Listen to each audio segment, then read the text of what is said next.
উনি কোর্টকে মিসগাইড করেছিলেন। একজন সেনাবাহিনী প্রধান হিসেবে এটা একটা অন্যায় আচরণ ওনার ছিল একজন জুনিয়র অফিসারের বিরুদ্ধে।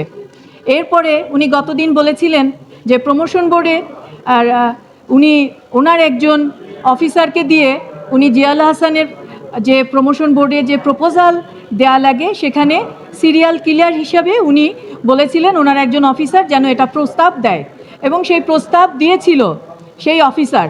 কিন্তু বোর্ডের যে অন্যান্য অফিসার যারা উপস্থিত ছিলেন তারা বলেছিলেন যে না, জিয়াউল হাসান একজন ভালো অফিসার এবং সেই কারণে তার প্রমোশন হয়েছে। এবং আজকে ওনাকে প্রশ্ন করা হয়েছিল জিয়াউল হাসান যে একজন সিরিয়াল কিলার এটা যে আপনি জানেন, তো এটা কোনো লিখিত, কারণ এটা একটা গুরুতর অভিযোগ যখন দেয়া হয় একজন সেনাবাহিনীর অফিসারকে, তখন কিন্তু সেটা সম্পূর্ণভাবে সেটা তদন্ত করা হয়। তো এবং এই কারণে আপনি কোনো লিখিত বা কোনো তদন্ত বা কোনো কিছু করেছেন কিনা উনি অস্বীকার করেছেন। উনি বলেছেন যে এটা আমার মনে নাই, এটা আমার ব্যক্তিগত মতামত।